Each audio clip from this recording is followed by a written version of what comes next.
Upon their approach to the town proper, the heroes heard a chorus of howls through the night sky.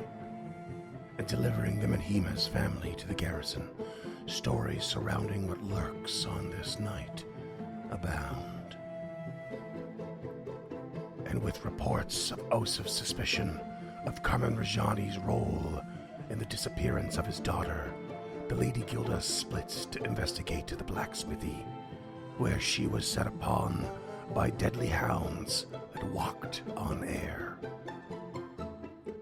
Kraka bounding forward to help, and Tulak sending missiles of magic from afar, Lady Gilda fell to the hounds' attacks, but was swiftly rescued by her companions' efforts. Entering the blacksmith, bodies of the dead and wounded littered the ground as Mayor Menhimas faced off against a much larger breed of the previous foe. The mayor called the heroes to action, and together they took the beast down. After being informed that his daughter Doriana was found by the druids, Osif agreed to return to his family at the garrison, while the heroes continued their investigation of the strange stirrings in the night. Checking on various townsfolk, the heroes eventually heard a commotion across a bridge over the Osprey River. A town guard in a panic as wolves bear down on him. Hello there, creatures and denizens of the North.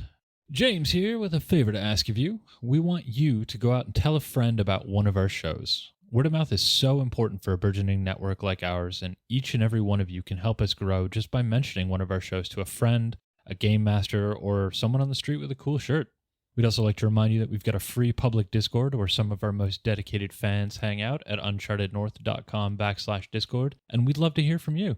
And if you really like what we do, you can help us create these shows and get some cool rewards in the process at patreon.com/unchartednorth.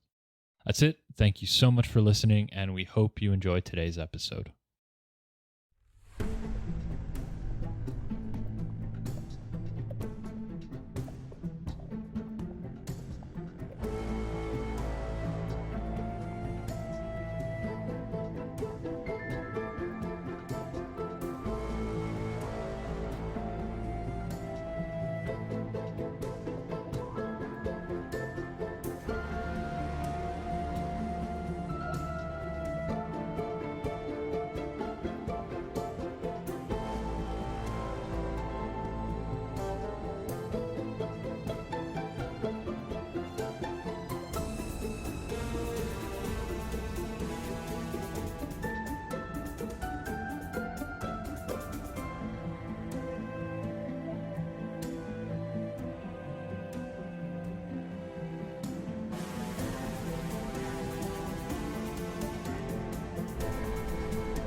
So I got to thinking about how y'all are sneaking around town at this point, trying to defend the innocent from mysterious forces, and it made me think of another small local crew that does something similar that James brought up. And by local, I mean they help their own locale. The classic Teenage Mutant Ninja Turtles. Oh, didn't see that sneaking coming. around town, keeping it low key, defending the innocent, and having an all around good time while they do it. Where's our pizza? Yeah. I've always thought that about us. This whole adventure, we're the Teenage Mutant Ninja Turtles of Otari. When James mentioned this, he seemed to, without explanation, he seemed to be under the impression that Duncan is in fact the equivalent of Raphael of the four of us. So I'd like to hear your thoughts on that, James. Before, I'd be happy to I would just elaborate. like to put one question before you answer anything, which is what the fuck, James? Continue. So my exact words are Duncan is Raphael by default. So I'll start at the top. Freeman is our Leonardo, our leader. Sometimes blindly brings us into combat. I am the tech guy, which makes me Donatello. He's also my favorite, so dibs. Mhm. It is inarguable that Scott is the party dude, just solely based on how often he shows up to these hungover or still drunk. Mhm. So that makes Duncan the badass by default. Yeah.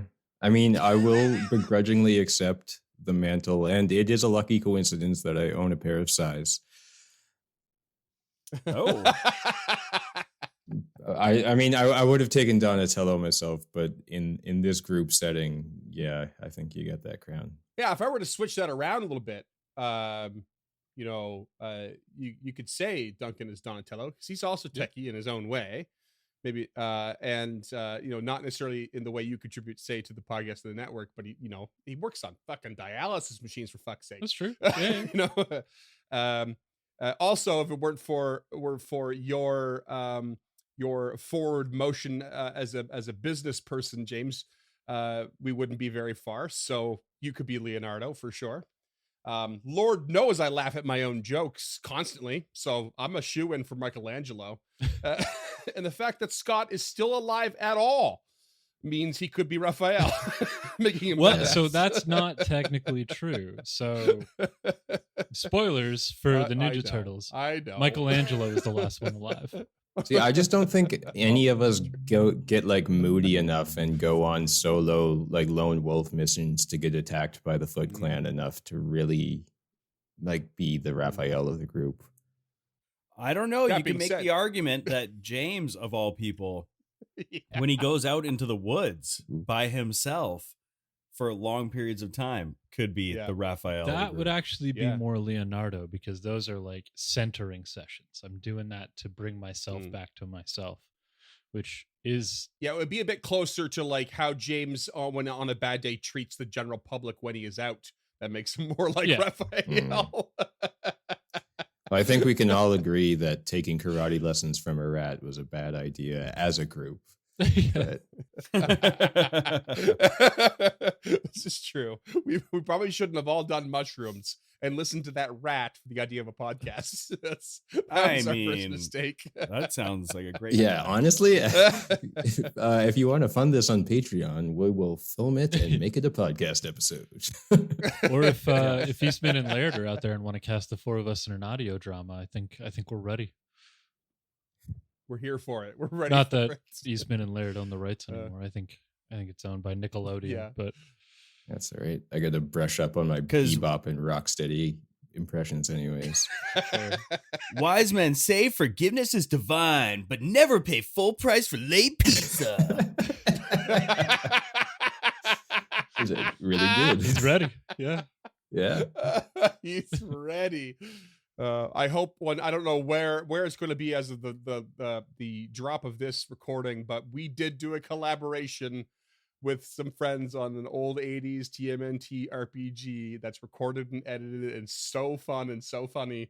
The game was horribly designed and we had a lot of fun with it. I hope it drops somewhere before or at or close to this one or just anytime really. Yeah. Well, If- look if at there's you any- giving if away there's any mutant- side project If spoilers. there's any mutant animal in the world that I'm like, it's most like my character named Spinelli. That's all I'm going to give you. But speaking about things that are going to drop, we're about to cross a rickety bridge. Nice. Hey, That's an actual segue. Oh my God. Write it down, folks. I was about to ask you if you guys are ready to lean into your ninja-like skills to get across this gap, but that works. Physic really was well. here. We could do a Yours is better. mutagen joke. If Physic was here, he would fall in the Oh. water like he did the first time he tried to cross a bridge. We just toss him. Actually, no one fell in that All water. No right, one yeah, fell in we that Yeah, we grabbed the ledge. Everyone managed to grab but the we ledge, did not get up prone because we learned the rules since then. That was literally episode 2, I think. Yep, we were but babes in the woods. And now Gilda will always get up on her Yep. feet, correct? Yeah, she stand. Well, I mean, presuming you make the check appropriately, right? Yes. You could still fail it. Yeah, it's not likely. I have a plus 14 to it, so The fact that you can use your athletics instead of reflex is pretty wild. yeah, that was it was a level 2 feat, I believe. Editor's note: save James saying that's not likely for future use.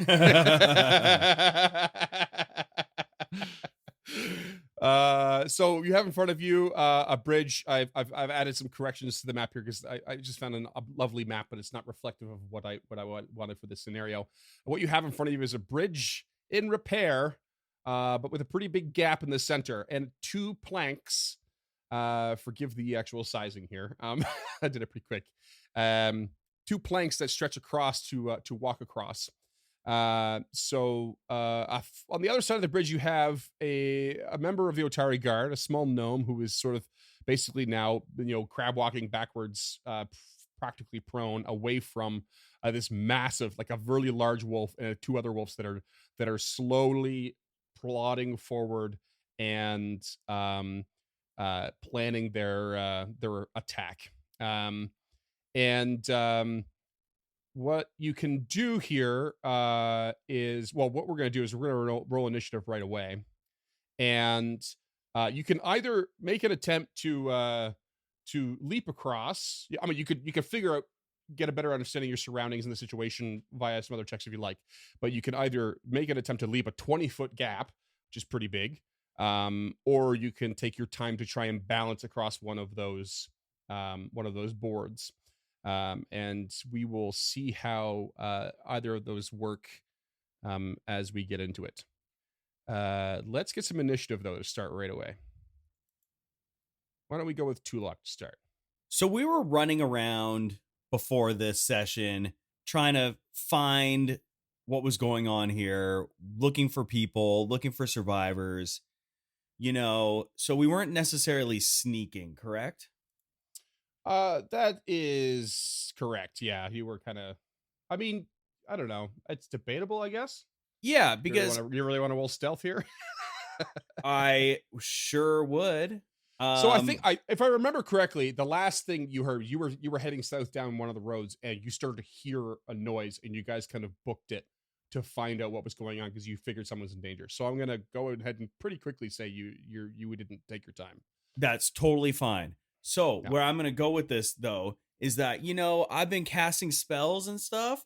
So I would like to make the argument that I could roll Arcana, maybe Occultism. And if you really want to get crazy with it, I'm dashing through town and maybe Acrobatics. So you take your pick from whatever those 3 you like. But you've been casting spells at any point of this adventure, so I don't think it's a very, very solid argument. But acrobatics is is viable because you started to sprint. You're like, let's go.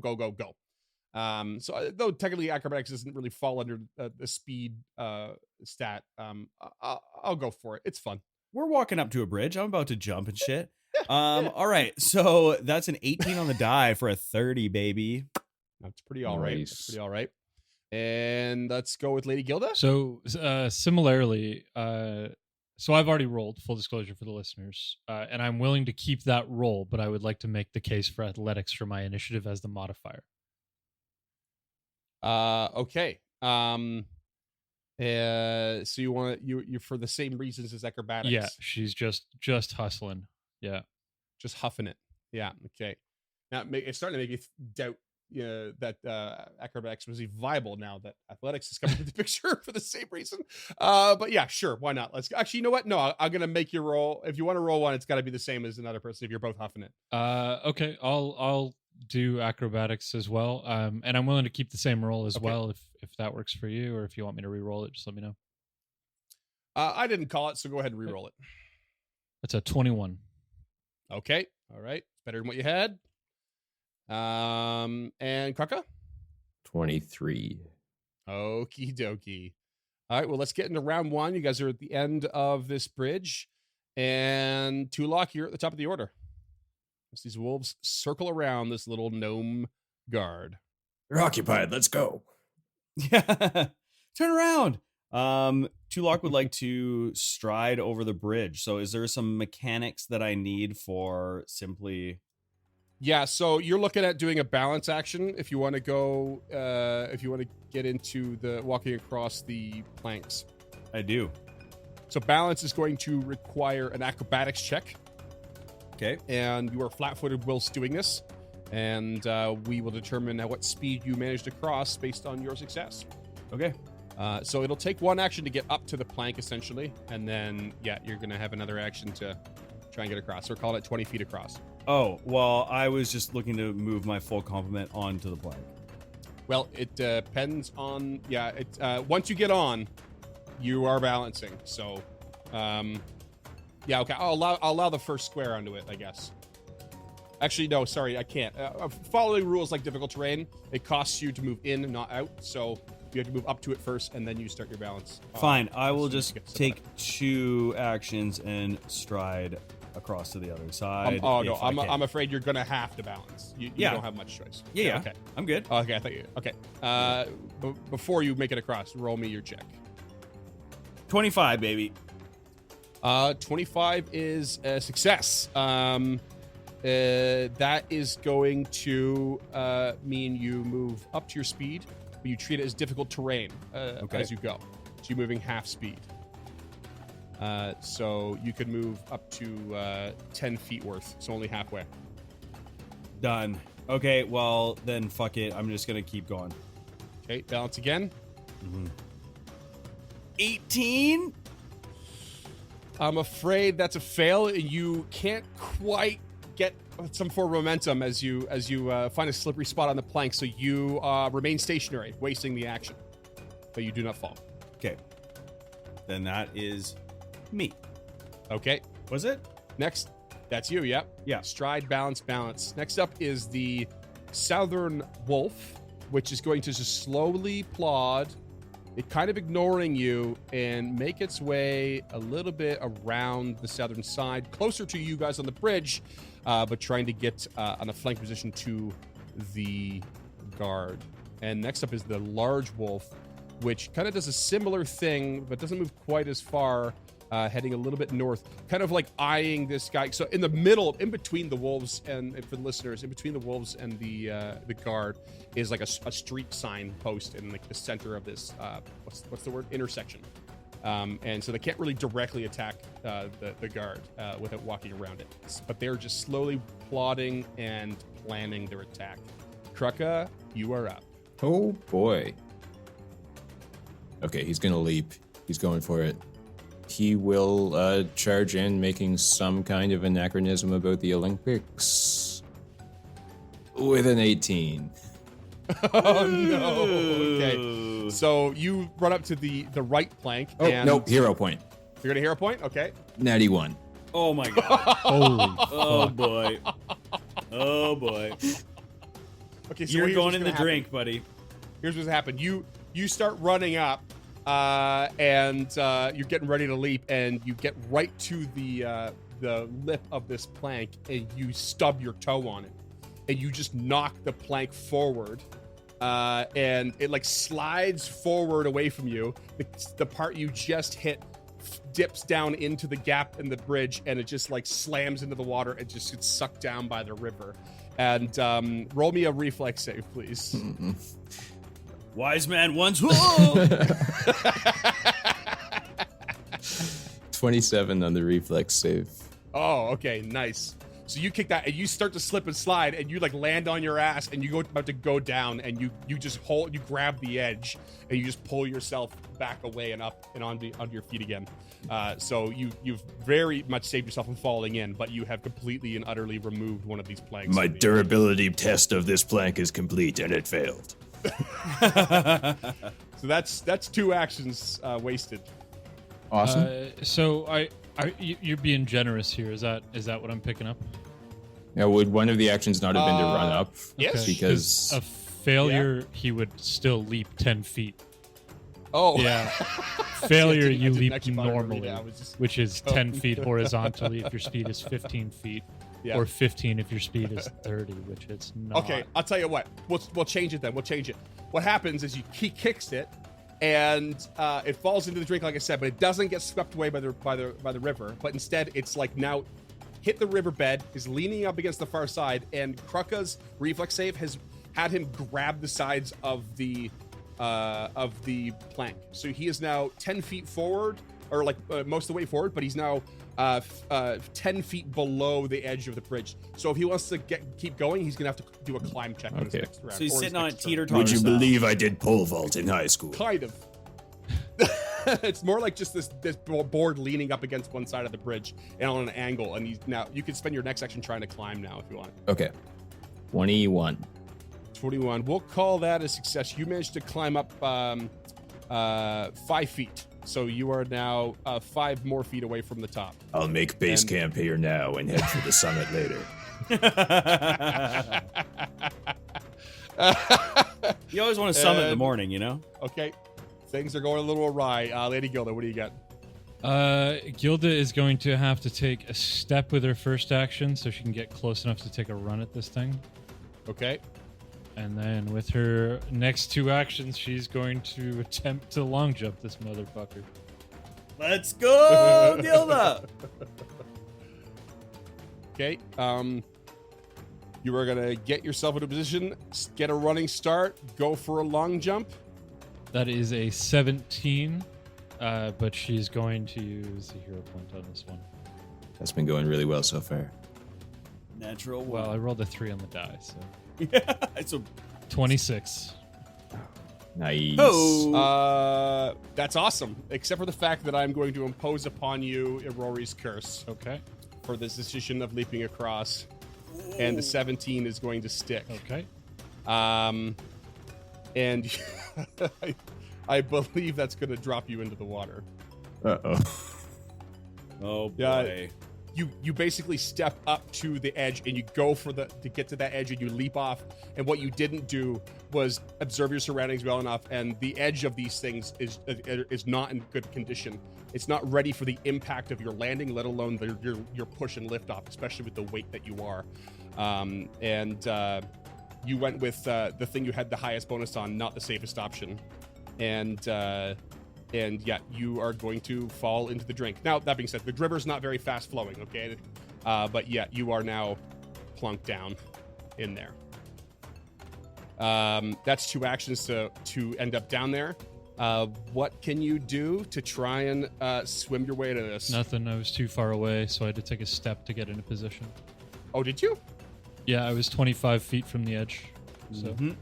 that was a 5-foot step to get me within 20 feet. And since her movement's only 20 feet, that's the best I could do. Oh, I always forget your movement's only 20 feet. That damn armor. Wow, and okay. the bum leg. All right, well, I'll trust you on the math on that.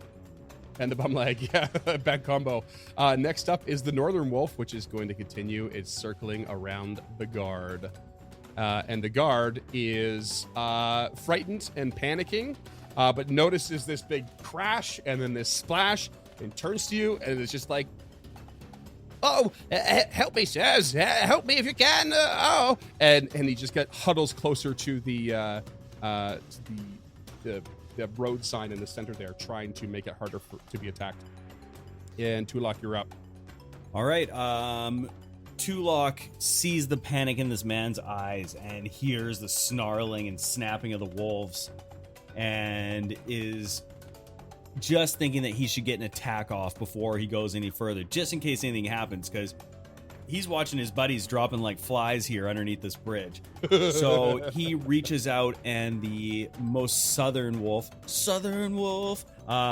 he will fling a rock from the bridge at him. Okay. 2 actions, fling. Give me some damage, or give me some attack roll. 21 to hit, not so hot. That hits, though. All right, I'll take it. For 13 points of damage, and not so good. 13 points, but a big hit. Like, this is just your average wolf here. Bam, hit. It's like, and it turns its attention towards you. Which is perfect. So I'm about to walk across this fucking bridge right in his face. Yeah. Okay, great. And that's a natural 1 on my balance check. Oh, Wait. You going swimming. do you have a hero point? I sure do. Do I want to use it? Not really. Okay, well, critical fail is you fall and your turn ends. Yeah, I'm going to do it. Because you know what? Tulok falls We into still the got a drink. couple fights left in us this night if my metagaming is correct. and I don't want to use that hero point right now. Okay, all right. Tulak falls into the drink. Okay, and the wolf turns his attention to you, only for you to just drop out of sight. And then it's kind of like looking around, and it sees nothing. It literally sees a board that Krucka is now 5 feet below it sees nothing. It's confused, so it turns its attention back towards the Otari guard and begins its plodding a little bit more. And the wolf, the large wolf, just a little bit more. Krucka, what do you got? Yell up to the guard, do you happen to have a life preserver? I don't know what that is. So can he reach? Please preserve my life. You scratch my back. Can he reach down to Lady Gilda, or would he have to climb down? I would say if you wanna get down, if you wanna climb down 5 more feet, or actually I guess you could kind of freely slide down 5 more feet and try to grab her. I would totally allow that. Yep. He is gonna see her sink in, so free action to drop. Okay. Him. Here's what I think. I think you can kind of freely spend some movement to drop down, and then it's gonna be 1 action to prepare an aid to like help her climb up if you want. And then that'll cost you also your reaction. But that'll be kind of like your turn because you have to wait there. Don't do Yeah. it. Or Don't you can do delay it. now. Get Are to the you- guard. She would not want you to save her over this innocent. Okay. Well, if he looks down and starts towards her, She's and not even going, paying like- attention. She's already turned. And she's Don't worry about me. strutting across. Okay, he'll continue the climb then. Okay. 26. Oh yeah, hell yeah. That gets you right up to the top. Well, blam, you're on the edge of the bridge. Excellent. And how far away is that wolf? Well, that looks like a good time for a sudden charge over to the southernmost wolf. Okay. Southern wolf. With a swing of the butchering axe. Oh, actually, I guess it's worth noting. Sorry, if you were to be climbing, Oh, right. I need one. you kind of have to have one hand free. Okay. So your axe is in one hand, so you have to change your grip to put it back into 2, which is going to cost you. In that case, cancel the sudden charge. Unsudden the charge. At the top of the bridge, he will scream out and fly into a rage while brandishing his axe. Just rah, making a big noise. Goes for a rage and gets the axe back in his grip. Lady Gilda. Yeah, can you describe this river to me there, good buddy? Like how's it moving? How deep is it? Am I sinking? Like all that good stuff. Yeah. The map makes it look like it's moving pretty fast, but I actually tried my darndest to actually look up river speeds that go into the sea or the ocean, and I couldn't find much. I mean, it's a wide variety, I'd say. Yeah, but looking at the Otari map, yeah, it definitely is. That was what I came across. Was like it really depends on where you're looking on the river. It's very, very subjective. So when you look at the Otari River, it comes down from the north and then stops into like a sort of deposit, as it were, where the giant's wheel is. It uses the power of the water there. And then from there, like, kind of plods out back north again and loops back down south and kind of twists and turns, which made me feel as though it doesn't move too fast through town. It also would be a huge nuisance if it did move fast through town. It'd be very noisy. Okay, so it's not faster than swiftly flowing, right? I don't think so, no. Okay, I I can make a swim check against this. Yeah. And does it look still? It's not still, but it is flowing. But it's Because still water runs deep. Still Snoop Dogg and DRE. Just. So untrained is still water, trained is softly flowing, and expert is swiftly flowing. So as an expert, I should be able to roll a swim check against this. For sure, yeah. Though with your heavy armor on, the DC will be higher than normal. Yeah, that's fine. That's how we sort of decided that off air. I mean, how to justify heavy armor on. She's gonna drown here, so we'll see what happens. Some motherfuckers act like they forgot about Dre. Just point out. What do you got for me on your old swim? It's 24. 24. Yeah. I would say that's a success. Okay, so 5 feet. So she'll move 10 feet through the water, and she doesn't sink. 10 feet through the water, it doesn't sink. Okay, that's a single action, right? Yep. All right. What else you got? I guess she's gonna do it again. You going for the bank? Yeah. Oh yeah. The far bank. Yeah. Okay. And is the So, I current mean- moving us at all? Not her. That's part of the failure. Hmm. So she made it 17 feet and then another 20 feet. So just one more swim check, you think? Well, depends on your result. It's a 33. Oh, hell yeah. That's I would call that a critical success. Okay, so that's 15 feet. Nice. Yeah, you hit the bank. Okay, and then with her third action, she'll just move 20 feet toward this little footpath to the east that looks like it comes up the bank. Yeah, sweet. Amazing. Wow, what a recovery. It's like she did it on purpose. She's still a full turn behind. No. Also, you could have just gone to the bottom and used your thing to breathe underwater and just walk. That was my backup plan, but she's already cursed. Yeah. All right, so Northern Wolf is now going to, again, carefully plod around, and they're starting to get this guard properly surrounded. The guard is going to try and adjust just a little bit to stay away from this very, very large wolf. And it's top of round 3 with not much done yet other than survive. Tulak, what do you got? I mean, you're going to have to swim. Yep. So. Well, I mean, I have other options. Thank you very much, but I will. So I'm going for a athletics check here. That's correct. This could be bad. Okay, so that's a 7. How's that hero point looking? Yeah. I know. I'm regretting this. And then which direction is the water flowing?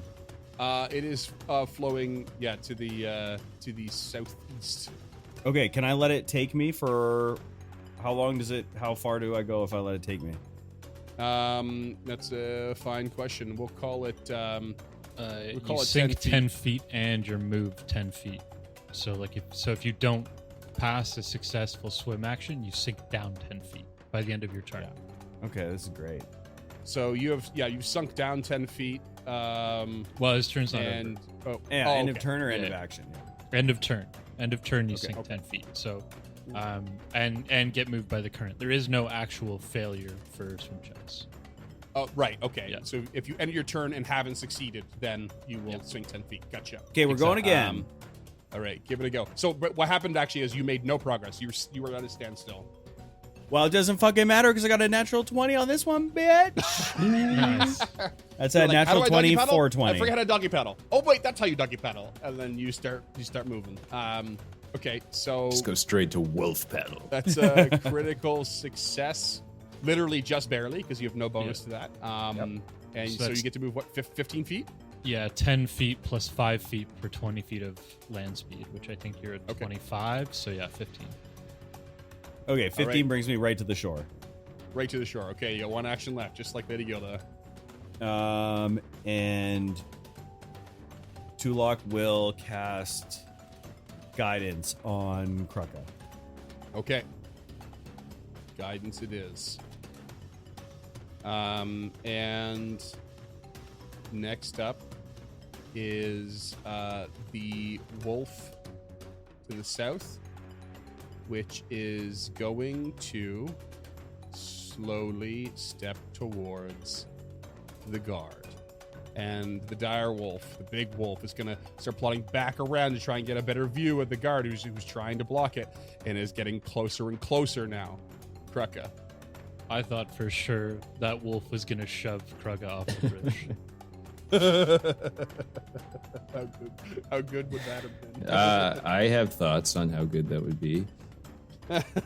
So he's just gonna stride up behind this wolf and swing. All right. 30 to hit. Yep, that is a crit. 40 Nice. points of damage, 8 of them fire. Dead. Just goes up in a puff of burnt hair. And some mash. Who ordered the hot dog? Third Also action, myself. he's gonna recall knowledge on this wolf. Okay, you going for the big The one? biggin. The big one. Roll me on nature, please. Actually, I got you. Nature, go. You just as far as you're concerned, it's just an overfed wolf. It's massive. It must be the leader of the pack and it had its fill because you have nothing else beyond that. If he didn't use his guidance on his attack, you could add +1 to that. That's true. Okay. Would you like to? Yes. Okay, that makes it a meet to beat. Yeah, baby. Every +1 matters. Every +1 matters. Okay, in that case, this is a direwolf. Of course, you know that. They are effectively what I've just said. They have, like most wolves, have the ability to knock down after attacking with their jaws, and much like some creatures can grab after they attack. And they also have an ability called Worry, where they can basically, once they have someone grabbed with their jaws, so they can do both grab or knock down, they can basically shake you to death. Oh. Like a big vicious dog. They also have a reaction to try and buck you off if you happen to try and mount it. It's kind of a bad idea to do it if they're not willing. That's always a bad idea. Otherwise, like most wolves, they have what's called pack attack. So if there are allies within reach of the same target, they will get precision damage. Okay. He'll yell that information out as speedily as possible. It's like a normal wolf, but dire. Don't let it grab you, and don't try to ride it. And somehow it all makes sense. Yeah. Lady Gilda, what do you do with this information? She will start by raising her shield. Classic move. She'll stride her full complement, which is 20 feet, and she will draw the cooperative blade. All right. That's it. Wolf to the north sees this happen and is going to take its chance to strike. It's going to lunge forward towards the guard, and it is going to attack with its jaws. With 22 to hit, hitting the guard, who is scared, and the guard takes 8 damage, which is a decent bite for a local guard. He ate him. Then the wolf is going to, since he's already knocked down, is going to spend its next action grabbing him. Oh wait, no, that's not true. So I'm thinking of the other wolf. It's basically going to spend its next action making sure that he stays pinned. And then the guard is going to do their best to start backing away. So they're going to crawl away and kind of into the open and stand up. And with a crossbow in their hand, aim it at the wolf and try to take a shot off it in their panic. Run! Hitting exactly on the AC for 4 damage on the wolf. Not worth it. Run! That's the guard's turn. No, keep shooting. Tulok, what do you got? Tulok will stride 25 feet to the north into the fray. Went. And French. will go back to the old telekinetic projectile at the dire wolf. At the dire wolf. Oh boy, here we go. Sending a stone flying its way, 32 to hit. Ooh, that's a crit. That's a crit. Nice. Ooh, you want to get crit, baby? For 36 points of bludgeoning damage. Dang. Damn. All right, hitting hard. And that's me, baby. That's you. Wow. Decent turn.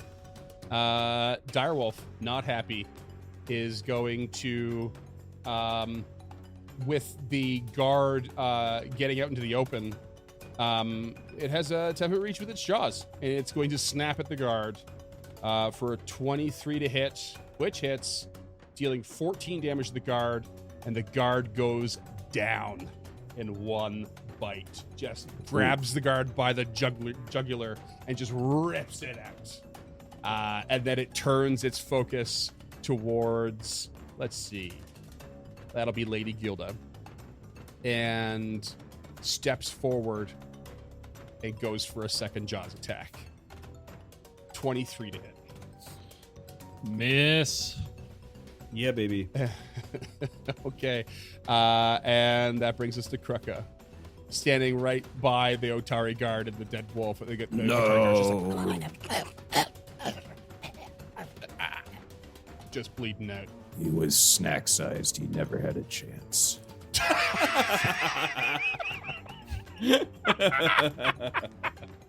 So irreverent.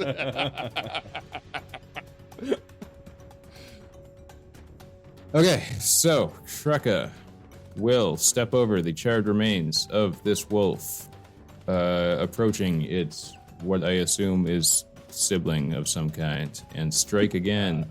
Yeah, they have. I think the one thing that can be noted amongst all of these things you fought so far is that there seems to be a crazed look in all their eyes. And you probably imagine it's from the full moon in this whole situation. They're all like a little more amped up than usual and aggressive.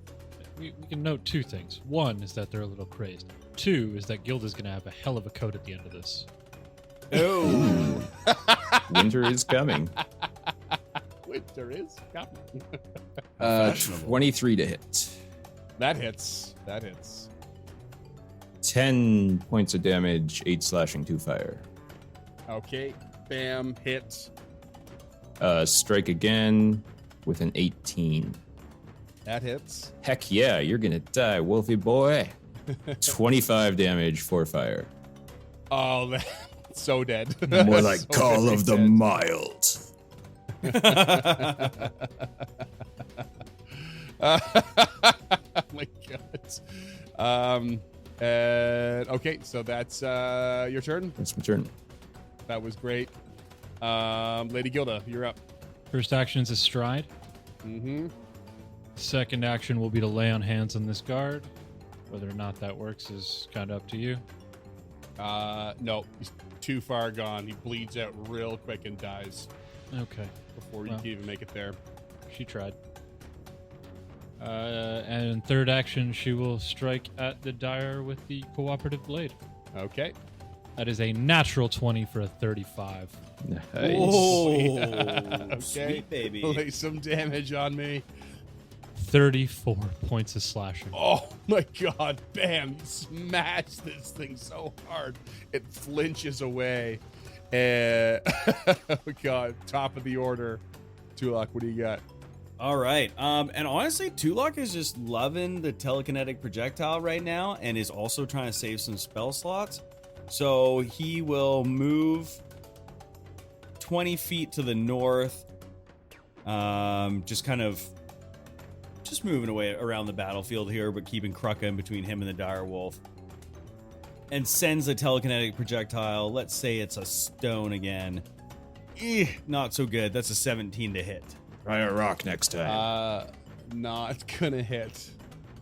All right, and that is him. Okay. And the dire wolf is going to Jaws attack Lady Gilda.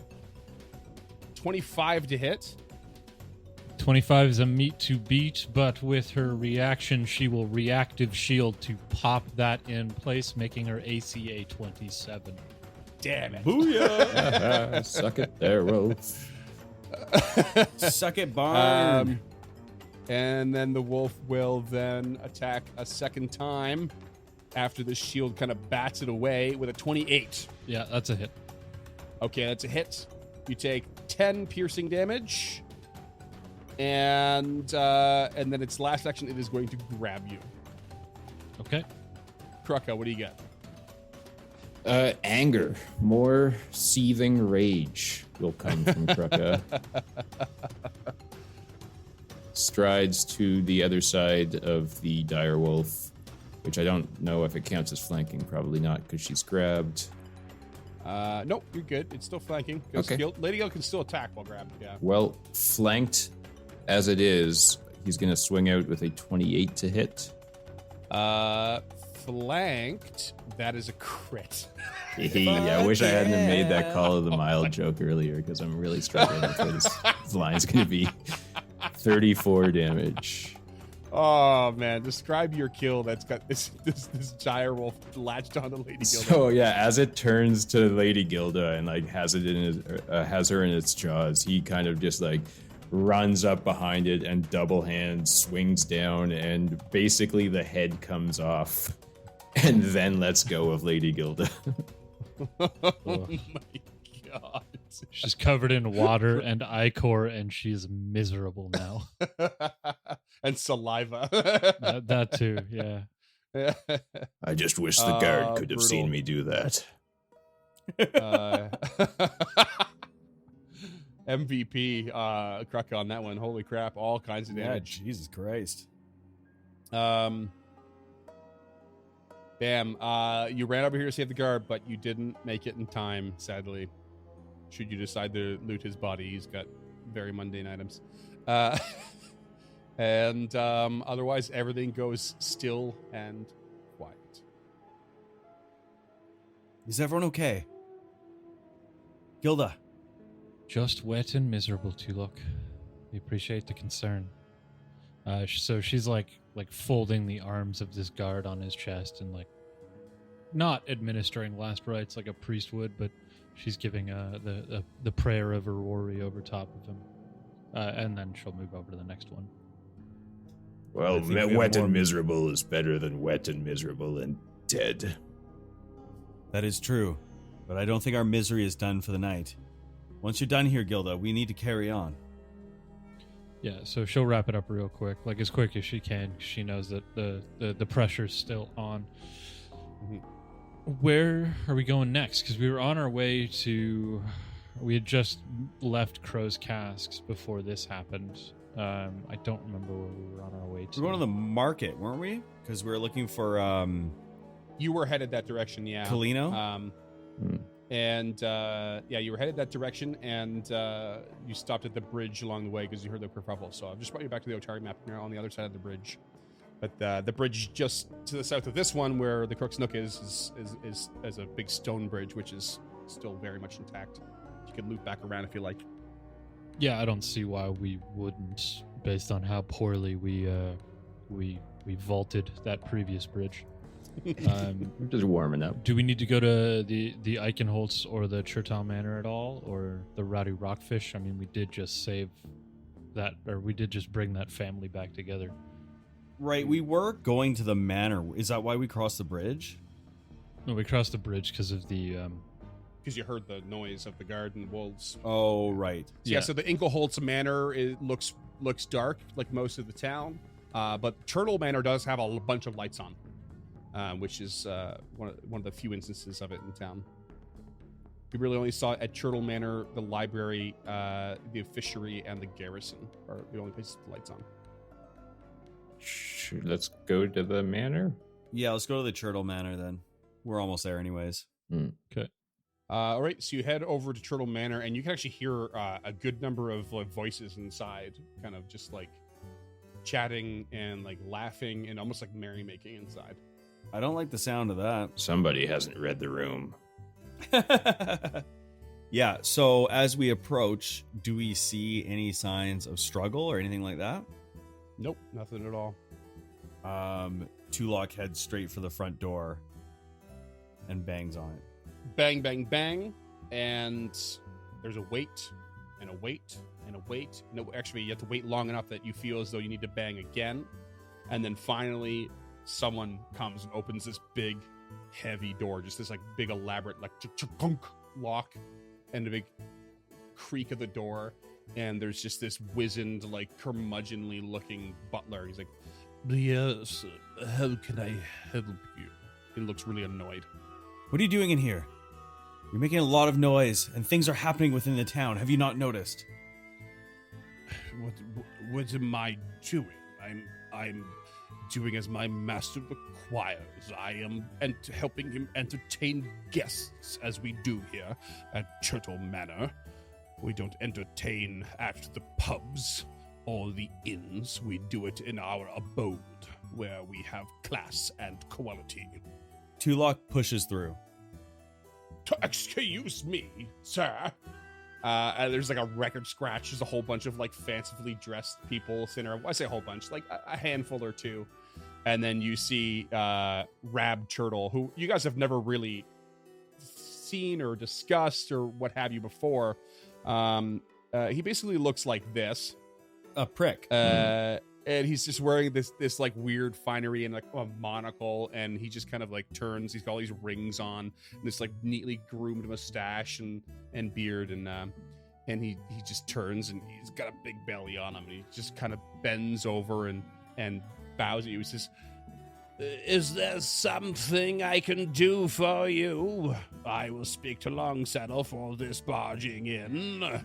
Yes, in the meantime, I need you to douse your lights and keep the noise down. If you haven't noticed what's going on beyond your walls, the town is under attack, and you are doing nothing but drawing suspicion to yourselves and potentially putting yourselves in danger. You must be quiet now. My lights? Under attack? What sort of mushrooms have you been picking out in the fields, you fool? Listen to me. Many people have died this night, and you will surely be one of them if you do not. Be quiet and douse the lights and lock your doors. Okay, roll me diplomacy or intimidation. 25 on the old intimidation. Okay. Rab Turtle looks like he does not believe you at all. He's like, that's just preposterous. But one of his guests starts to go, there's something wrong. That does sound quite worrying, Master Turtle. And then there's like starts some murmuring amongst these like upper crust, and he catches on pretty quick that he doesn't want this. He's like, well, it's I'm sure that it is total and utter nonsense, poppycock, as they say. However, we can compromise, as it was about time for our surprise seance. And the whole crowd's like, a seance. Oh, I didn't expect that at all. And then you can see the butler. He's like, oh, God, not again. and then Rab's like, now bring down the lights. Bring down the lights and gather round the table. And everyone starts to shuffle to the next room. And he just turns to you and says, right, is that good enough for you? Could you piss off now, please? Yes, just keep it down and keep your doors locked tight. I always keep my doors locked tight, but I don't expect people who knock on the door and have it answered to barge in. I will speak to Longsaddle about this. Mark my words. Do whatever you want. Just keep these people safe. I love the idea that this conversation's happening, and like less than 5 feet behind Tulak, Gilda is just covered in wolf blood and saliva, and nobody believes anything that's happening. And we're both For soaking all I wet. know, you've just been rolling around in the mud near the markets. And then You probably fell in a chum bucket down at the fishery. We do love chum buckets. As they're leaving and the lights are all being doused, Tulak just pulls one of the bones out of his little bag of cantrips, and then just casts ghost sounds to like make like a spooky kind of sound that's like emanating throughout the room. And then he winks.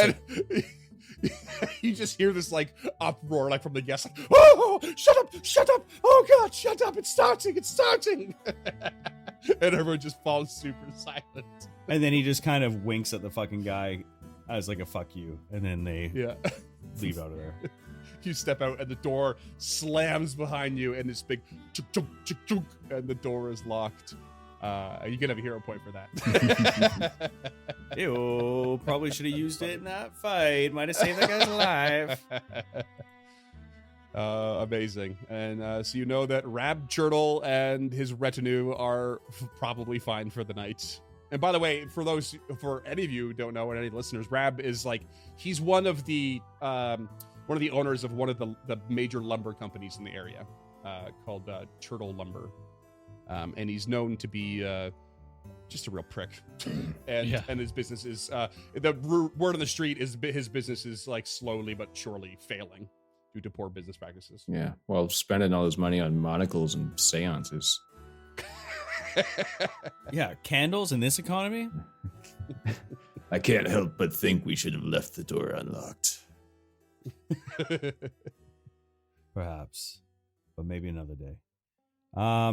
Now we're already going down this road here. What about the Dawnflower? Because the lights are on there. I say we hit the Rockfish first. At least Vandy's got a little bit of clerical power that she can handle herself for a little bit longer. but the Venkervales, who fucking knows how Lazda's doing at this point. They're the quietest pub Facts. in town, and Lazda's still in recovery. And was there a light on? There is not. Okay. Which you would normally think there would be at this time of night in a lot of these places. So they head in that direction. Yeah. Let's Okay. rowdy up that rockfish. So you head to the Rowdy Rockfish Inn. It is very, very quiet. No lights on, no noise as you go nearby. However, you start to walk towards the entrance, and you see a dead laborer in the street, just sprawled out, with their throat ripped out. And as you get a little bit closer, right by the front door of the Rowdy Rockfish is a dead wolf with a crossbow bolt in its head. All right, someone's holding their own here. I like that. Is there any, like, just a perception?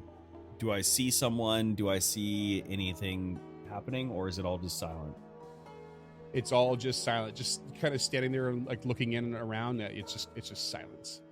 Announce yourself, Tulok. You're a family friend at this point. So Tulok raps on the door. You rap on the door, and you hear a small shuffling inside, a little bit of whispering. So Tulok whispers, "Is anyone in there? Are you okay?" You hear a little more shuffling, a little more whispers, Brelda! and then a voice. Who's there? Who is it? It's Tulok. Oh, it's Master Tulok. Quick, Lazda, open the door. And you hear, the light unlocking of the door, and it slowly creaks open, and you see Lazda peeking through. And then he opens it. He's like, "Come, quick, come inside." And they dip inside. All right, you all pile in. They close the door and latch it quickly behind you. You can see Lazda. He's looking a lot better, but still a little malnourished, as it were. And Brelda is just like, "What are you doing here? What's going on out there?" Listen to me. We don't have long. The town is under attack. The full moon has brought out all sorts of wolves and wild creatures. We're here simply to check to see if you're okay. Yes, we figured something was wrong. See, our last customer for the night was a bit rowdy, and so I had to kick him out. I caused a bunch of racket on the way out and into the street. Oh, it's hard to use this accent. It caused a bunch of racket on the way out and into the street, and he was screaming and hollering the whole way. Well, then he fell silent, and I just assumed he rounded the corner. But then there was a scratching at the door, and I figured he'd fell over or passed out and had woke up and was trying to get back in. It was pretty drunk, And, I grabbed my heavy crossbow from behind the bar, and I wasn't going to use it, mind. I was just going to intimidate and haul him, and we opened the door, and this wolf just leapt at me, and I just got a lucky shot off. So we dragged the wolf back out, looked around, and all the lights were out, and we heard some howls, and we just locked the door, and I did our best to lay low. Listen to me. Just stay inside. Stay together and stay safe. Let no one leave. But be ready. Foul things are about tonight. Yeah, we will. I hope you're all right out there. I saw the guy dead on the road, and his throat ripped out. Poor fella. I swear I saw some more eyes glowing in the dark. So just be careful, please. We will, and same to you. Please, keep everyone inside for now. And he walks out and says, "Lock the door behind me." And also, I just love to think that the fact that Brelda is just like the bar owner who like pulls the shotgun from behind the bar when shit's getting real, but it's just a fucking 100%. heavy crossbow. 100%. So sick. Yeah, she's mild mannered, but she's a bit of a badass in her own right. Love it. And Laz is just like, "Thank you very much. It's good to know you have the back of the town. We'll be all right here. We won't open the door for anyone we don't know." Good. And I think as soon as Tulok is back in the streets, they all just begin to run towards the Dawnflower. Yeah, just hustling at full speed. Well, you Tulok's skipping start to back out acrobatically, just in case he needs to use acrobatics again. Yeah. You go to head that direction, and then you actually hear down the way towards the Crook's Nook, you hear a psst. Hey, psst. Okay, so that's back in the opposite direction, but Mhm. I mean, obviously they're responding however they can, so Tulok would turn. You turn and you don't really see anything at first, but then you hear like a Show yourself. whistle, like a It's a it's wolf. like a little bit farther. Throws a hatchet. A little bit farther. A little bit farther down the way, and you can see like, halfway down the block, this hand like kind of waves at you from behind, like a pile of barrels or something. All right, Tulok casts telekinetic projectile and smashes the barrel. No, Tulok will head down that way. Okay. You head down that way, and before you quite reach the barrels, one of the Osprey Club members just pops out from behind the barrels. He's like, "You all right there, Master Tulok?" Yes. What word do you have from the Crook's Nook? Yeah, it's not much. A couple of scouts around. Everything's being reported back to Yin Yasmin, of course. I don't have much for you, but if you want some information, she might have it. All right, thank you. We're just holding our ground here on the turf. Do you know anything of the Dawnflower? We were headed in that direction. Haven't heard a word. Just eyes in the dark, I know. Tulok will turn to Lady Gilda and Krucka. We could go for information now, but we might want to go to the Dawnflower first. I don't know. It's out of the way. Gilda's itching to get to the Dawnflower. Yeah. So, I mean, you say you're out of the way, but like you don't know what direction is proper to go in either, right? Like you're worried about the Dawnflower, I get that, but also you don't know what's where at all, right? yeah. We can't allow those books to be in danger. Oh, and the people at the library. So Priorities. Tulok turns to the Osprey Club member and says, "Tell Yin Yasmin we'll be there very shortly. We have to go to the Dawnflower, and immediately after we'll come to you." You're all right. I'll let the scouts know you might be heading down these ways soon. And he nods and turns. All right. So you head towards the Dawnflower. That's right, Freeman. I know you want us to go the other way, but we ain't, because we're the I want players. you to go. I want you to hit all landmarks because I prepared them all. That's what I want. Cool. So you head to the Dawnflower Library, and as you're approaching, it looks like pretty much like it's just open for business, which that might seem a bit odd because it probably ought to be closed by now. And as you get closer and closer to the entrance, you can see evidence of a bit of a scuffle at the front door in the front foyer. Okay. And when you step in, you can also see evidence of fire. Again? Fire that's been possibly extinguished. Why don't you roll me? Let's get a round of perception checks. Let's do that. The smoke is in Tulok's eyes. He gets 11. 11, 12. 15. It's a hazy night. Yeah. No, that's fine though, because like you step in and it's clear there's been some fire damage on some of the benches and some of the bookshelves and some of the books laying about. And Krucka is the one that spots not just the fires being put out, but it was put out very much with water, deliberately put out and extinguished, probably quickly to avoid the spread of fire. Get that wand of fire suppression ready, Tulok. Oh, yeah. Wand of squirt gun. Wand of squirt gun. Why don't... what do you guys want to do with this information, I guess? It's otherwise very quiet. You hear nothing. But the library is quite Gilda large. will just call out for Vandy. Call out for Vandy? Cool. Yep. Anyone else? Tulok just follows the lead. He maybe goes down a different stack and yells in a different direction. Sure. Yeah, you Krucka's call just out scouting. and yell. Yeah. But you don't get any response. But Lady Gilda, you hush everyone all of a sudden. It is a library. As they're calling out. And you can just hear the faintest noises of someone calling out. Some sort of fuss happening. But it's clearly bending around and through the myriad hallways of this place. Survival, anyone? No thanks. Kraka opts to leave. Does anyone have survival? Survival's not something that doesn't come Nope. up very much.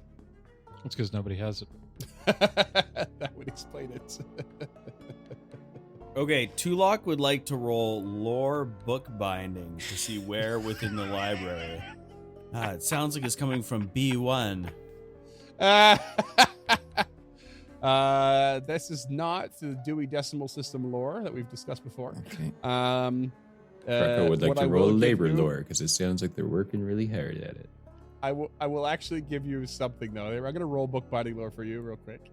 Yeah, you can tell it's not much very valuable information, but you can tell that the fire damage around you is not the result of specifically targeting the books. It is just general fire. Oh, thank God. And just to be clear, this isn't the same fire that Carmen set. I mean, fire's fire. What? Fire's fire. Okay, but that doesn't answer my question at all. I don't understand the question then. Carmen Rajani set a fire in the library. Like Is 5 this days ago. the same fire damage, or is this different fire damage? Just to be clear. This is separate event fire damage. Okay. That's what you mean. Okay. That is what I mean. I was kind of like, they're both fire. I don't understand. Chronologically speaking, this is more recent. Okay, perfect. Okay. All right, Tulok, Kraka, think. Large rooms, heavy doors.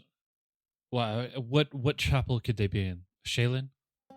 Where would they be held up in here? Can Tulok roll something else other than survival that would thievery because he's good at sneaking around and being silent, and maybe he can figure out where a good hiding spot would be? Let me just make something clear here. Anyone can roll survival. You don't have to be trained in it, right? I mean, obviously you're not going to lean towards it because you're not, but Fine, trained, 4. untrained, expert, all those things matter, right? So 4, obviously you know nothing. You can go ahead and roll me a perception check though. Yeah. But don't avoid it just because you don't have it, right? Well, I'd like to take the seek action instead, which is not a downtime action so much. Right. I guess search is the downtime, the exploration activity of that. Right, and there's also investigate as well, looking for hidden things and whatnot as well. I got 21 on perception. Ooh. Okay. Everyone give me something that they're doing so that we can compile here. Searching.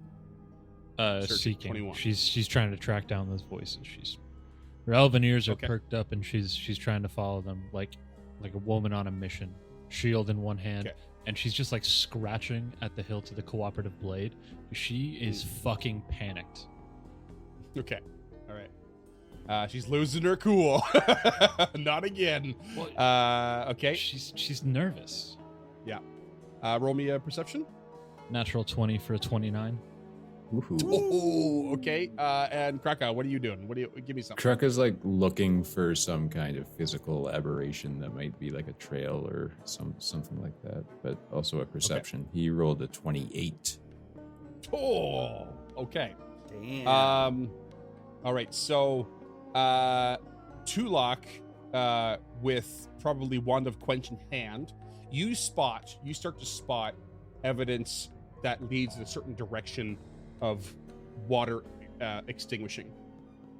Kraka starts to spot, spots of fire that's, been extinguished without the water. There's other evidence of things burning. And Lady Gilda, you were just keeping everyone the fuck quiet.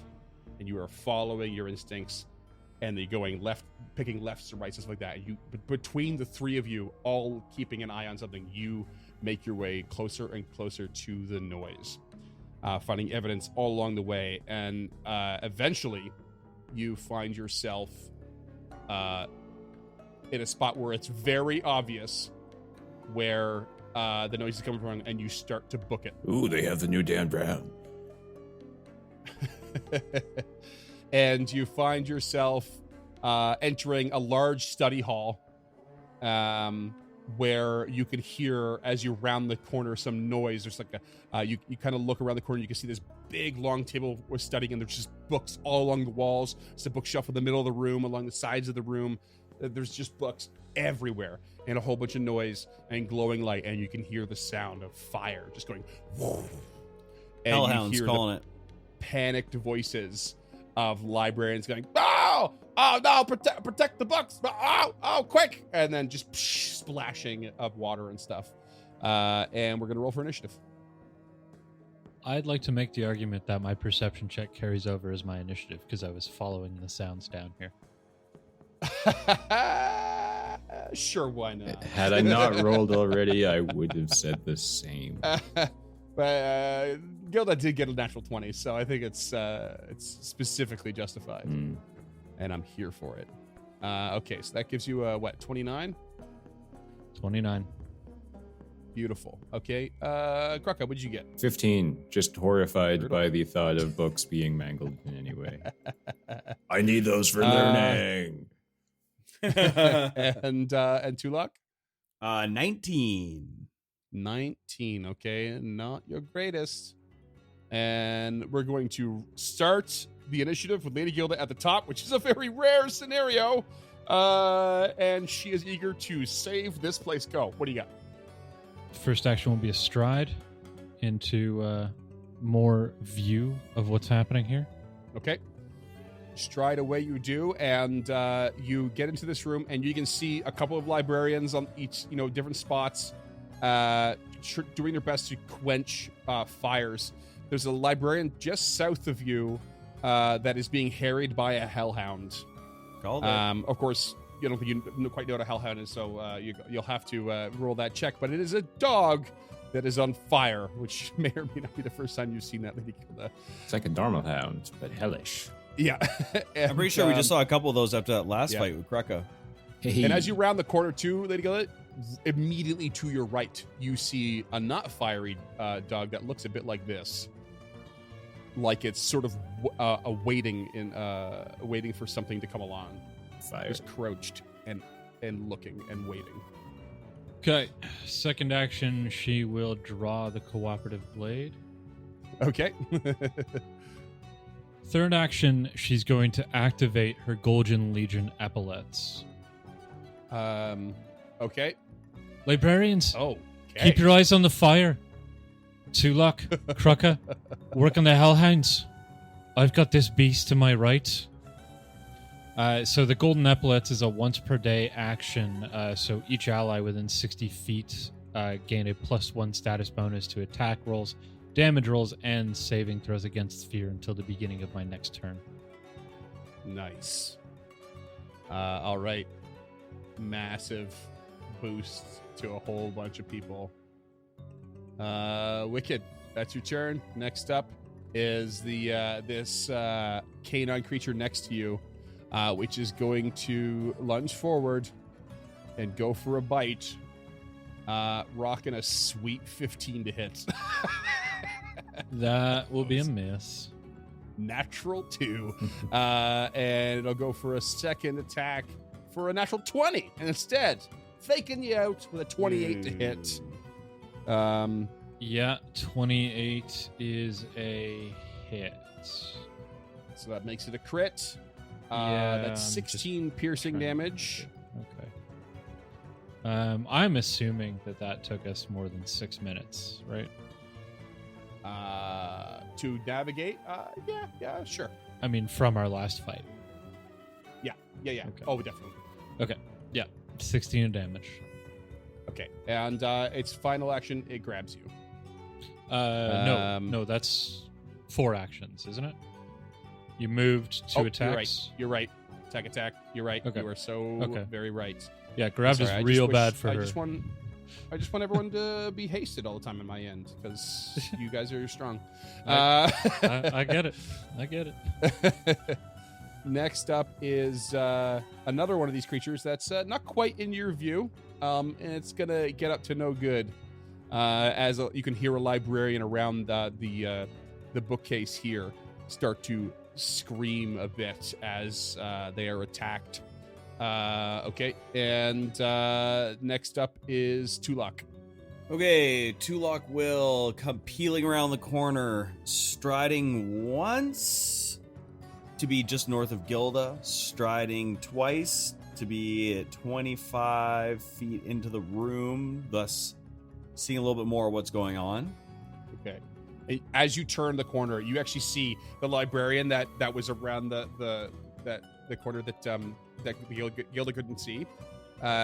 Is like this small halfling, and this medium-sized like canine creature has just is literally like leaning back like a big fucking Komodo dragon, and just like swallowing the halfling down into its stomach. Jesus. Yeah, it's a really gnarly sight. Okay, and Tulak would like to roll a check on whatever the hell this thing is.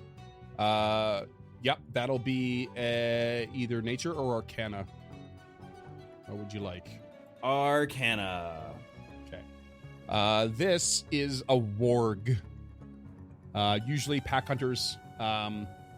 They're very, very wolf-like, but sort of just less intelligent cousins of the wolf, essentially. Generally considered to be quite evil. Classically dwelling among goblins, hobgoblins, orcs, and or in particular violent humanoids. Any kind of tribal scenarios that involve violence. Okay.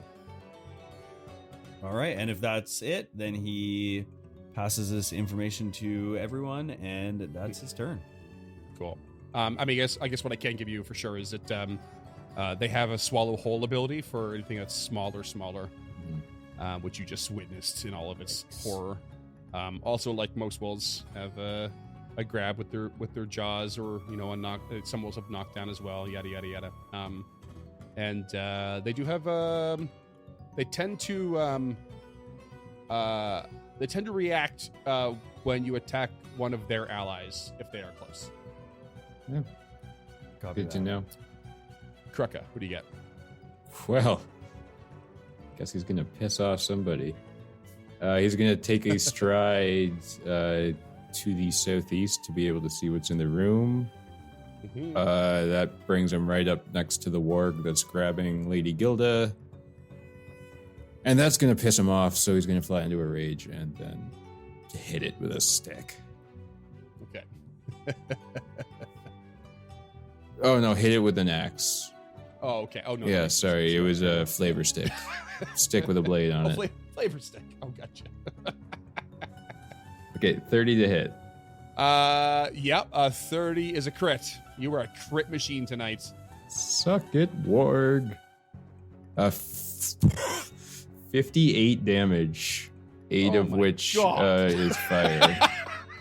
All's fair in love and warg. Fucking got As him. you cleave this thing in twain, and it dies. That's a The turn. hellhounds, Krugger. Get the hellhounds. One at a time. He is furious with you right now. Absolutely furious. And there's a librarian to the west that's just finished, has a wand in hand and just finished splashing some water on some books, and it's like, thank goodness you're here! Quick, dispatch of the fiery beasts! And he runs over very much towards danger, trying to spot another instance of fire, and he sees a hellhound across the table in the center of the room. Let me just double check what the speed is here. Oh, dwarf, only 20 feet. Moves 20, and then leaps up onto the table and does their best to just get to the other side in a rush. Very much in danger. And the hellhound on that side, it's just starts breathing fire all over the books. Bam. trying to just burn this mother down. And the other hellhound that is just south of Tulok is going to do the same thing, but there's another librarian right there. A human librarian that's just like holding the wand up like in a shaky hand, just like, ready to try and stop the fire, and is just so scared and nervous. And this cone of fire is going to leap from this fiery dog's mouth and hit the books and this dude. I'm going to go ahead and do a reflex save, which is abysmal. The librarian is basically completely and utterly lit up and goes down in brutal flames as this bookshelf lights on fire. Lady Gilda. Gilda, just furious with Krugga. She has never been this angry before in her life. How is he going to run that fire? It didn't matter to her. All that mattered is that the lives were saved and the books were saved. One of the things of Aurori is life and knowledge. And the fact that you put her above this just infuriates her. First action, stride. She's got to get her priorities straight. Second action will be a leap over the table. Okay. Leap. Love it. It's a 16, so it's still a 10-foot vertical or horizontal leap. How high is the table? Like waist height. So okay, so she should be able to technically clear that. Yeah, I don't see any problem with that. And that will be her turn. Okay. Next in the order is one Vandy Banderdash, who comes storming into the room from the other side. And is just like, keep it up, save the books, but get out of the way. And she turns the corner and just sees Lady Gilda, and it's just this look of like, holy shit. Just like, can't believe you're here. Gilda Never skids across the table, riding her shield like Captain America. She's like, I read about someone like you in a book called Lord of the Toe Rings. There was a character named Armalas. But anyway, keep it up. and is going to runs in and then casts a spell. Let me just double check the range on this. Yeah, and this like gleaming weapon of pure magical force appears right next to the Hellhound to the south, and it basically looks like a winged sword, like the sword of Sarenrae, and it just like appears and just like attacks at the Hellhound. I'm gonna roll how do I do this here? Spell attack. Oh, she blinded me with library science. And sadly, she's distracted enough that she rolls a natural one with her spell attack on that casting, and the Hellhound dodges out of the way. And next up is the Warg that just swallowed a librarian, and it is going to lumber its way over to Tulok, the next target in sight, and attack with its jaws for a 30 to hit. Yeah, I mean, that'll hit. Not a crit, though. Okay. That's 9 piercing damage, and you are now grabbed with its final action. What do you got? Your turn. I'd suggest you don't get swallowed whole. Yeah, I mean, I don't think it can because I'm not small. No, wait. Try to get swallowed whole. Then you're going to Men in Black your way out. Like, just... Since you're already grabbed, try and ride it. Yeah. They love that. Well, I want to get consent first. Tulok will... Okay, so he has the Wand of Quench in hand, as actually set up by Freeman in the beginning of the scene. So he is going to attempt to trick magic item. So I will be rolling a nature check. Okay. The GM determines the DC based on the item's level. Okay. Possibly adjusting depending on the item or the situation.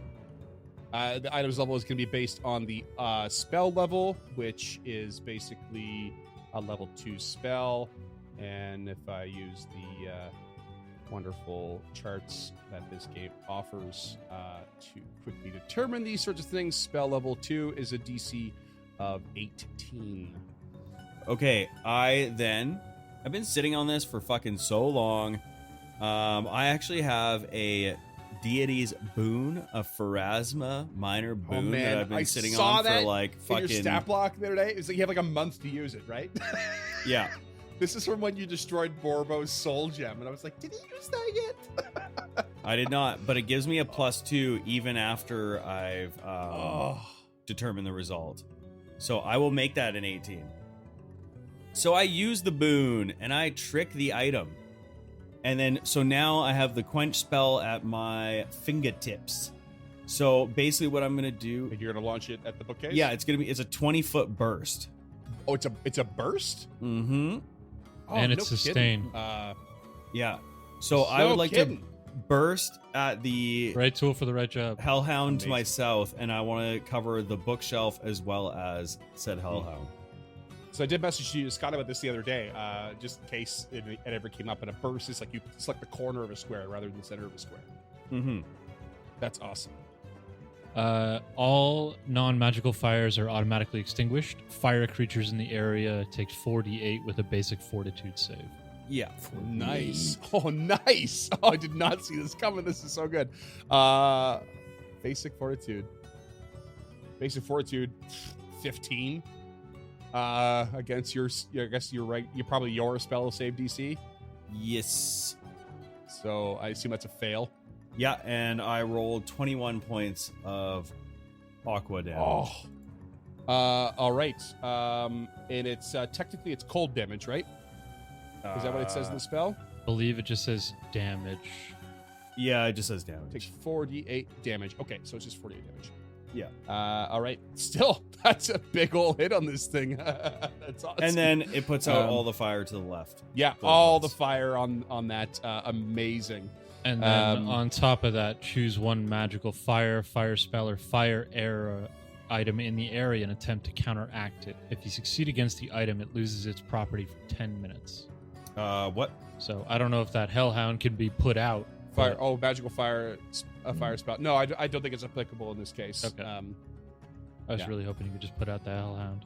Yeah. The Hellhound itself. Freeman, can you toss the 20-foot radius up for me there?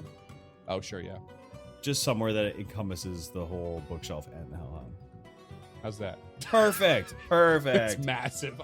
I always underestimate how big those 20-foot or 15-foot is. Yeah. Yeah, and each round you sustain, you can move the area of vapor anywhere within range. Facts. Oh, sick. Okay. Sick move. Krucka. Oh, no, you have one action left, right? No, because it was 1 to trick the magic item and 2 to cast a spell. Oh, okay. So that brings us to Krucka then. Okay.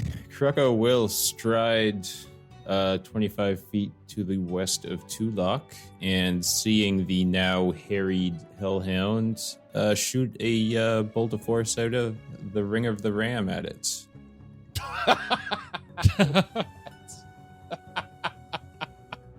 I forgot about the ring again. So, DC 22 fortitude save. It's oh god, how does force slams do a foe? It's going to be I'm going to use 2 actions for 4d6 of force damage.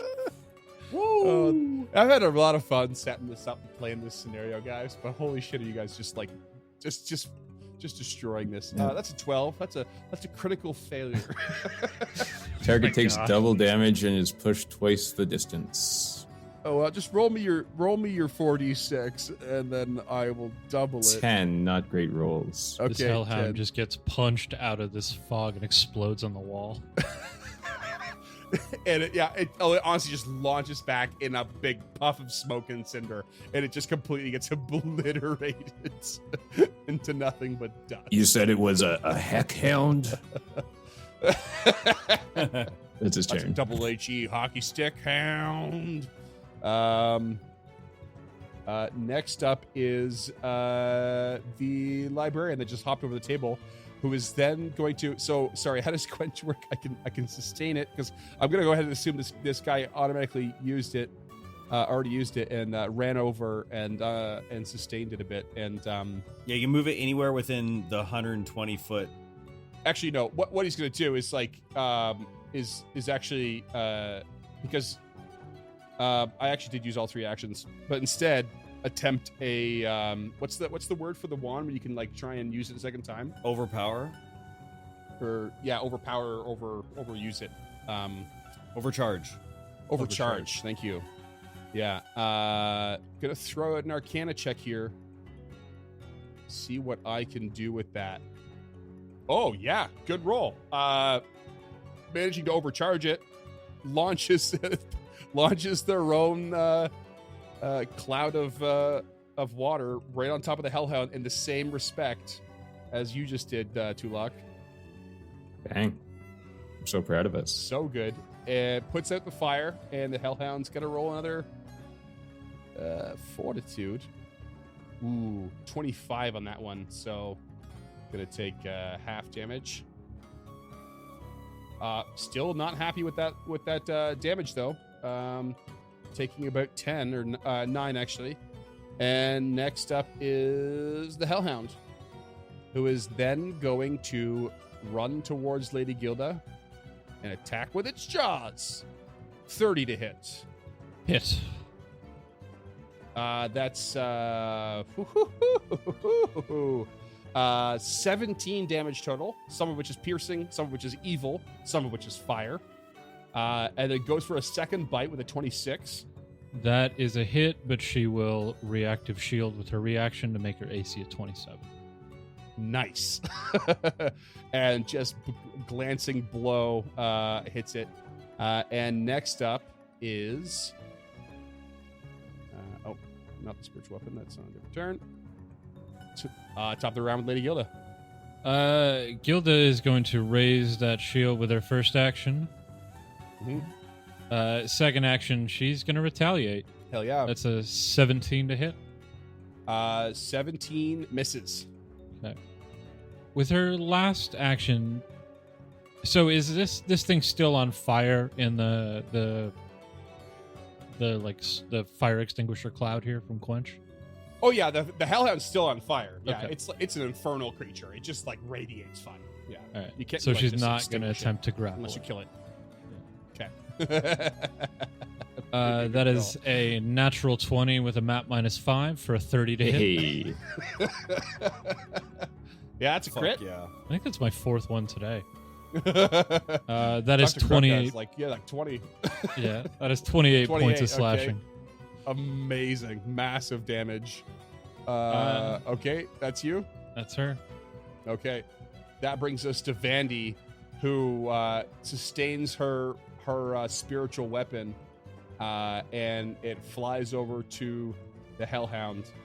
This thing attacks as it's flanking, and like as you punch this thing, that sword just goes through its back, landing a crit and absolutely destroys it. Bam. And we are left with only the warg harrying Tulak. Vandy is going to cast Searing Light. Nope, not Searing Light. That makes no sense. She could theoretically take another action to sustain the spiritual weapon. She just spent one action doing that. I mean, she could do it again and move it. Is that how? Can you do that? Is that Each time you sustain the spell, you can move the weapon to a new target within range and strike it. Oh hell yeah! We'll just do that then. Yeah, spiritual weapons, a pretty badass second level spell. Yeah, and strike again. Let's see what happens. Yep, that's a crit. That's another crit with flanking, and just one more time, I guess. Hell yeah! That's now going to be a regular hit. So these are all with maps, of course. Damn, bam, bam, hits the warg twice. Vandy is just like rage in her eyes, like looking over the books and the damage. And the warg is going to still got Tulak held, eh? Mm-hmm. He's going to keep trying to chomp on him with the jaws. So you are With the jaws. You are flat-footed to this attack, which is 25 to hit. That'll hit. And it's 12 damage. And then a natural 1 misses, and it's going to maintain its grab for better or for worse. Tulok, what do you get? Okay. Tulok, just being gnawed on by this fucking thing, reaches out towards its face and just touches it and casts Chill Touch. So I would like you to make a Fortitude save. Fortitude save. Ooh, 31. I roll really well. Natural 18. Okay. So you still take 11 points of damage. Okay. But nothing else. Okay. Oh, wait. No, hold on. I think that's a basic. So you are going to take 5. Okay. And then Tulok will... Oh. Hold on, dude. Right. He sustains a spell. If there's any more, like, something that's on fire big time right now, he only has 1 action left, but he's just going to sustain the spell and just is wanding more water. Wave it around. Yeah. Like there's like little tracks of fire from like the hellhounds running around or something. Yeah.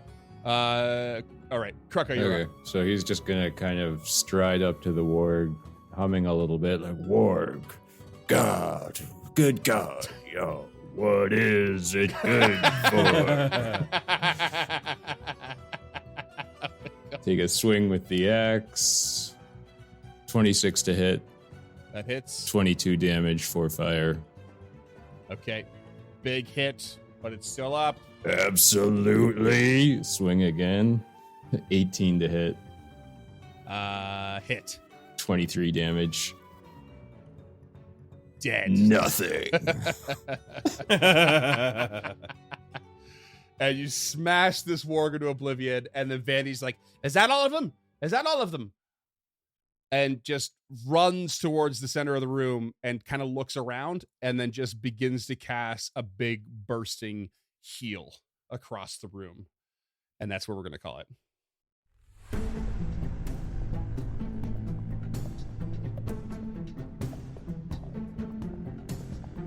Stemming the Tide is an actual play podcast of the Adventure Path Abomination Vaults and is produced by the Uncharted North Network. Stemming the Tide uses trademarks and/or copyrights owned by Paizo Inc., used under Paizo's community use policy. We are expressly prohibited from charging you to use or access this content. Stemming the Tide is not published, endorsed, or specifically approved by Paizo. For more information about Paizo Inc. and Paizo products, visit paizo.com. Music is composed by Will Savino and artwork by Greyhood. Stemming the Tide is recorded remotely using Foundry Virtual Tabletop. If you wish to connect with us or support this project and projects to come, we can be found at unchartednorth.ca, patreon.com/unchartednorth, and on all major social media platforms. Links to all credits can be found in the episode description and our website. Thanks for tuning in.